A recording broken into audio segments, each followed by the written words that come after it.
화면을 켜보도록 하겠습니다. 보시는 것처럼 이렇게 일단 분위기는 좋죠. 전체적으로 좀 초록색이 보이면서 특히 이 이더리움이 좀 많이 상승을 했습니다. 이더리움이 그때 이제 푸사카 업데이트를 이유로 해가지고 지금 좋은 흐름이 나오고 있고, 일단 가장 중요한 것이 비트코인인데 어제 비트코인이 살짝 기대를 하게 만들었어요. 근데 다시 빠지긴 했습니다. 그러면 제가 본격적으로 말씀을 드리기 전에 단기적인 이 흐름도 이렇게 살펴보고 갈게요. 보시는 것처럼 1시간 봉이거든요. 1시간 봉. 어젯밤 이제 자정 조금 전부터 갑자기 슈팅이 이렇게 쭉 나왔습니다. 갑자기 이렇게 슈팅이 긴 장대 양봉이 나오게 되면서 지금 보시는 것처럼 우리가 이 저항대, 제가 말씀드렸던 92K 저항대에 막혀있다 말씀드렸는데 여기를 뚫으면서 94K까지도 이제 또 터치를 했어요. 정확하게는 94.5K까지. 그래서 이 박스권 상단까지도 돌파를 했는데, 근데 그 이후로 쭉 상승하지 못하고 다시 찔끔찔끔씩 빠지게 되면서 현재는 92.4K를 보이고 있습니다. 그럼에도 이제 이 92K 요선이었었잖아요. 92K는 지금 지지를 좀 받는 듯하는 움직임이 나오고 있죠. 92K가 오늘 오전에는 살짝 깨지기도 했었는데 다시 이렇게 양봉이 나오면서 92K는 뭐 크진 않지만 어쨌든 지지하는 움직임이 나오고 있다. 그래서 일봉 차트로 보시게 되면은 지금 21선을 지지를 받으면서 어제까지 지금 3일 연속에 양봉이 나오긴 했습니다.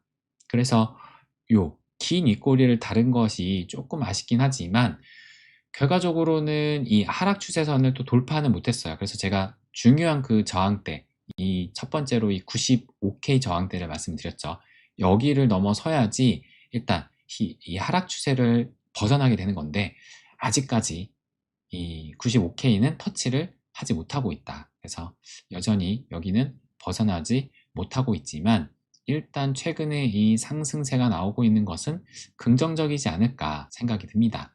그렇다면은 자산시장의 바로미터인 미 증시 어젯밤은 어떻게 흘렀느냐 보시는 것처럼 전체적으로 혼조세죠. 좀 얼룩덜룩합니다.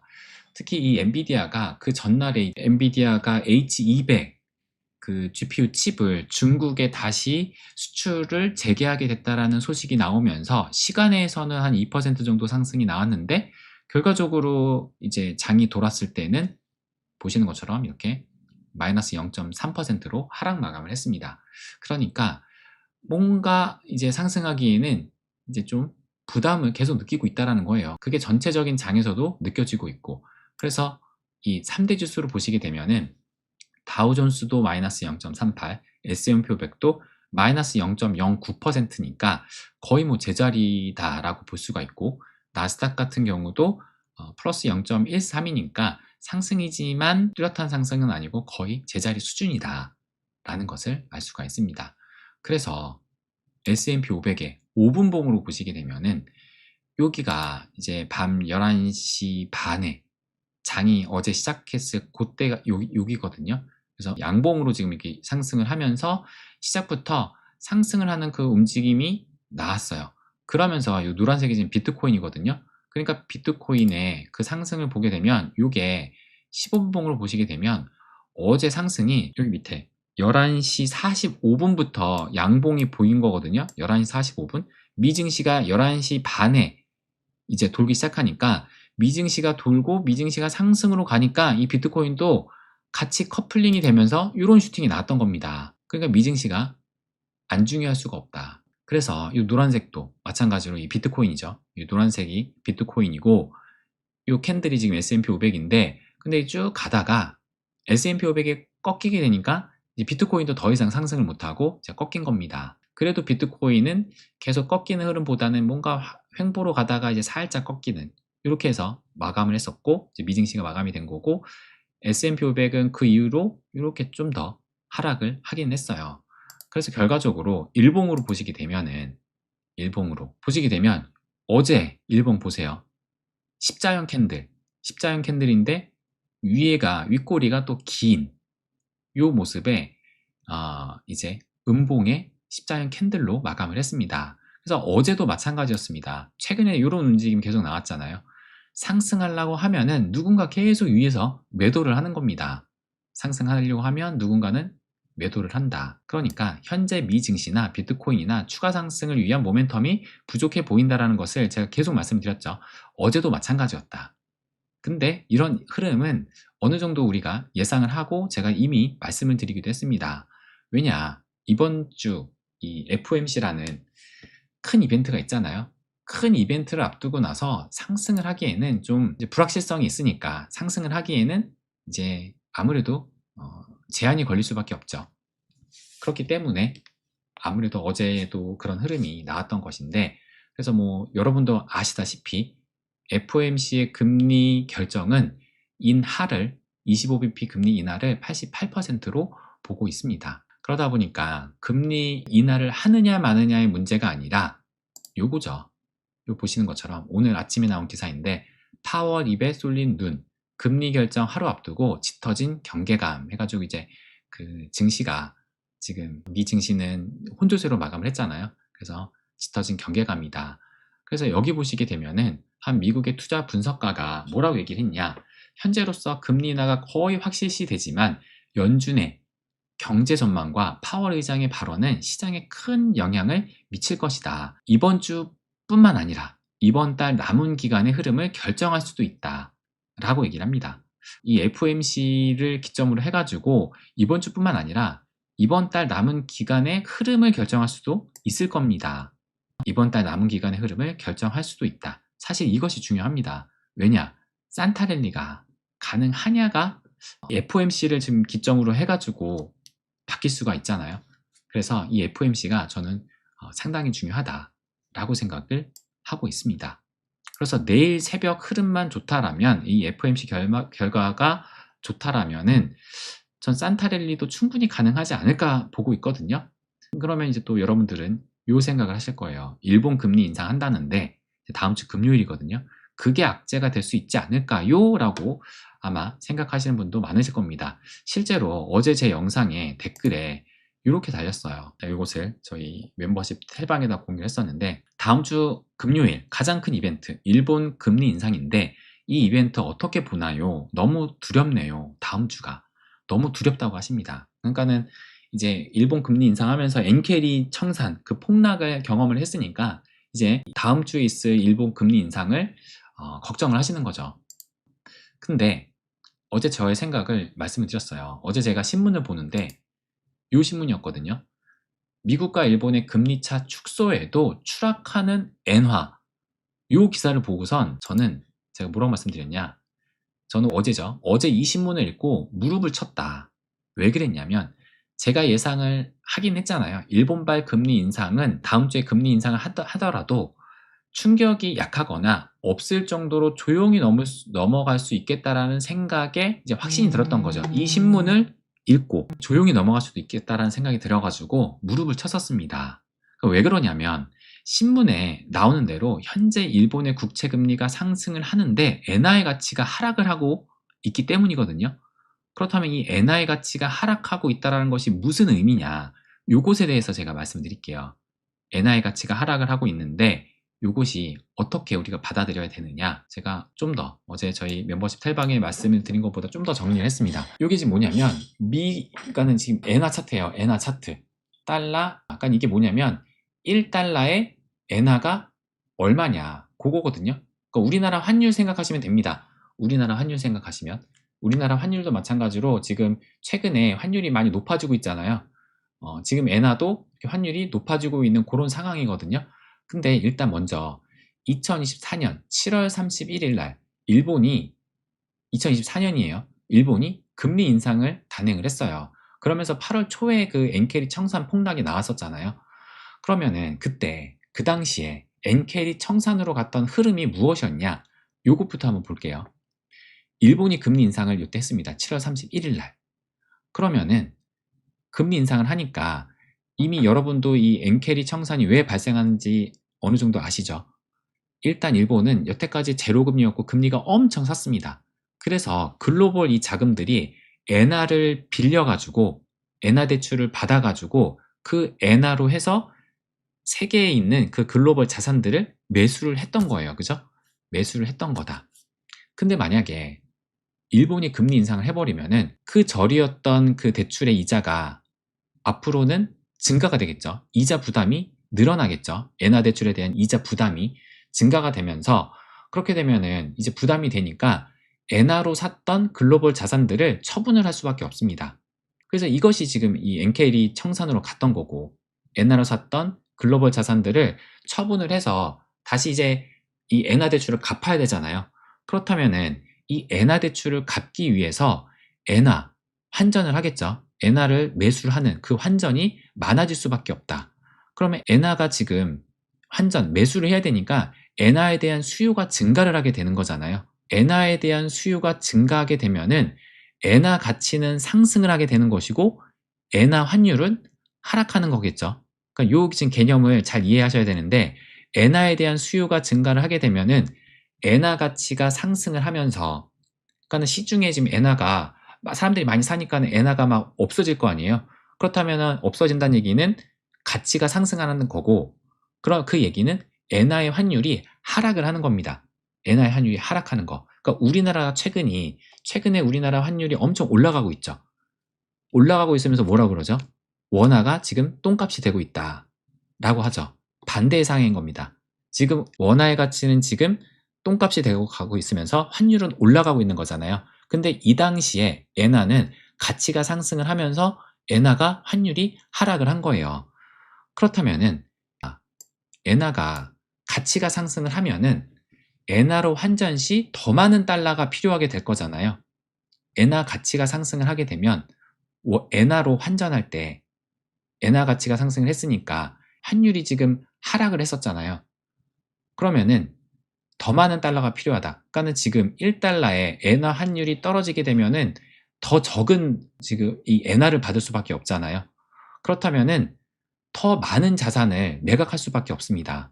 글로벌 자산을 더 많이 매각을 해야 이제 이 엔화 대출을 갚게 되는 구조입니다. 무슨 뜻인지 이해가 가세요? 그렇게 되면은 엔캐리 청산 리스크가 더 커지는 거죠. 그러니까는 이 환율이 엔화 가치가 상승하게 되면은 이 엔화의 환율이 이렇게 떨어진단 말이에요. 이렇게 떨어진다. 그럼 떨어지면 떨어질수록 이 엔캐리 청산의 위험은 더 커지는 겁니다. 더 커질 수밖에 없다. 그럼 이제 엔화의 가치가 그만큼 상승하게 되니까 엔화의 가치가 그만큼 상승하게 되니까 엔화 환율은 점점 떨어지게 되고 내가 글로벌 자산을 팔았을 때 결국에 엔화로 갚아야 되기 때문에 엔화를 많이 받아야 되는데 엔화의 가치가 상승을 해버리니까 상대적으로 그렇게 되면은 글로벌 자산을 더 많이 처분을 해야 되는 그런 엔캐리 청산의 위험이 더 커지게 되는 겁니다. 그렇기 때문에 지금 보시는 것처럼 일본 금리가 인상이 되고 나서 엔화의 환율이 이렇게 떨어졌어요. 떨어졌다는 것은 엔화의 가치가 상승을 했다는 거죠. 이때가 지금 보시는 것처럼 비트코인 가격이거든요. 비트코인이 이때가 지금 7월 31일 날 이때 금리 인상을 하고 나서 가격이 떨어지는 요 날짜가 바닥친 날이 8월 5일이잖아요. 지금 보시는 것처럼 8월 5일 날 환율이 이제 계속 떨어졌었던 그래서 이 일본의 엔화가 가치가 상승을 했었던 그 시기입니다. 지금 딱. 근데 보시는 것처럼 9월 달에도 올라갔다가 다시 한번 떨어지거든요.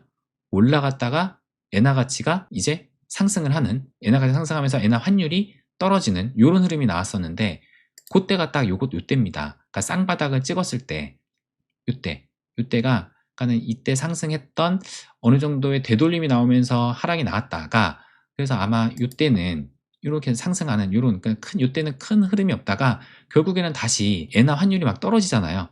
그 엔화 환율이 떨어지게 되니까 보시는 것처럼 다시 한번 바닥으로 갔었던 요 시기거든요. 요때가 지금 9월 6일 요때가 이제 9월 6일 요때입니다. 어쨌든 요런 흐름이 나왔었다.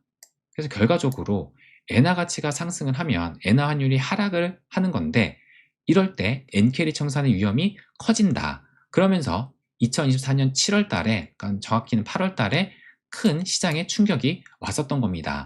그렇다면 현재는 어떠하느냐?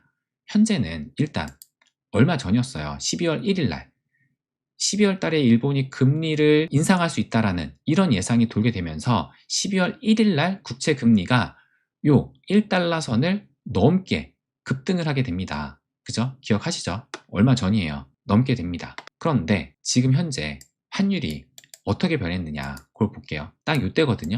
12월 1일이 요때입니다. 요때. 그러니까는 지금 일본 금리가 인상이 예상이 되면서 12월 1일 날 보시는 것처럼 엔화는 강세로 갔어요. 엔화가 강세가 되니까는 이 가치가 상승을 하니까는 지금 이 환율은 떨어졌죠. 그래서 그 이후로 계속 떨어지고 있다가 요 며칠 새 갑자기 올라간 겁니다. 요렇게 지금 엔화의 환율이 올라갔다. 그러니까 엔화의 가치는 반대로 하락을 한 거죠. 그렇다면 현재 흐름을 정리를 해보면 일본 금리 인상이 예상이 돼요. 그렇다면은 청산을 막으려면은 엔캐리 청산을 막으려면은 미리 엔화를 매수를 해야 됩니다. 그렇게 본다면 엔화 환전 매수하려는 이 환전 수요가 증가하게 되면서 엔화 환율은 하락을 해야 돼요. 그러니까 실제로 며칠 동안은 하락을 했어요. 아까 전에 보셨던 것처럼 24년도 7월에는 엄청 계속 하락을 했잖아요. 그 엔화 환율이 하락을 하면서 오히려 자산시장에는 안 좋게 되면서 폭락이 나왔던 건데, 그래서 지금 하락이 나오다가 현재는 반대로 엔화 환율이 올라가고 있다. 그러니까 엔화의 가치가 하락을 하고 있는 겁니다. 그러니까 지금 현재는 우리 원화랑 똑같은 거예요. 그러니까 우리 원화 지금 환율 계속 상승하고 있잖아요. 우리나라 지금 1,500원 거의 근처까지 갔잖아요. 그 얘기는 원화가 똥값이 되고 있다. 마찬가지로 엔화도 지금 환율이 계속 상승 추세에 있으면서 엔화 가치는 반대로 하락하고 있다. 요 얘기입니다. 그러니까 원화하고 엔화하고 지금 최근 입장이 비슷하다. 그래서 원화 환율이 하락하지 않는다라는 것은 상대적으로 달러 가치가 강하다라는 얘기죠. 그러니까 이 얘기는 상대적으로 지금 엔화 가치가 하락하고 있다는 얘기는 달러 가치가 강하다라는 얘기잖아요. 그렇다면은 상대적으로 적은 달러로 많은 엔화를 매수할 수가 있겠죠. 내가 지금 달러를 가지고 있을 때 환율이 이만큼, 내가 예를 들어 1달러 갖고 있을 때 엔화 가치가 지금 이제 상승을 하게 되면 환율이 떨어질 거 아니에요. 그러면 내가 1달러로 뭐 150엔밖에 못 받는데 지금 반대로 환율이 올라가게 되면 156엔을 받으니까 그 환율을 받은 걸로 이 돈으로 엔화 대출을 갚을 수가 있는데, 더 많은, 지금 156이니까 150보다 더 많은 엔화를 받게 되는 거잖아요. 그러니까 상대적으로 적은 달러로도 많은 엔화를 매수할 수가 있다. 그렇다면은 글로벌 자산의 처분이 예전만큼 많이 할 필요가 없어지는 겁니다. 지금 엔화 가치가 하락을 하고 있기 때문에. 그렇다면 엔캐리 청산의 리스크는 낮아질 수밖에 없다라는 거예요. 없다. 그러니까 지금 금리 인상을 예상하고 있는데도 불구하고 이 엔화가 하락하는 게 아니라 오히려 이때보다 더 올라갔어요. 지금 보시는 것처럼 이때보다 오히려 올라갔다. 이 얘기는 결과적으로 엔캐리 청산의 리스크는 낮아질 수밖에 없다라고 볼 수가 있는 겁니다. 그래서 지금 일본 금리 결정이 12월 19일 날 있거든요. 12월 19일 날. 근데 이때 2024년 7월 31일, 그래서 8월 달에 엔캐리 청산에 그 폭락이 왔었잖아요. 제가 보는 2024년 8월 엔캐리 청산 폭락의 근본적인 이유가 뭐였냐? 보시는 것처럼 예측이 0.1%였어요. 그런데 일본은행이 예상을 뒤엎고 0.25% 기습 인상을 했던 겁니다. 그러니까 시장의 예측을 벗어난 인상이었어요. 그러니까는 대응을 할 수 없었던 거죠. 시장은 동결로 예상을 했는데 일본은행이 기습 올리게 되면서, 그렇게 되면서 사람들이 부랴부랴 이 글로벌 자산들을 처분을 해서 엔화 대출을 갚기 시작을 한 겁니다. 그러면서 아까 보여드렸던 엔화를 막 거듭 막 사게 되니까, 엔화 수요가 늘어나니까 지금 이렇게 엔화의 가치가 올라가게 되면서 엔화의 환율이 떨어졌던 겁니다. 그러면서 진짜 요 시기에 맞춰서 폭락이 나왔던 거고. 그런데 지금은 어떠하느냐?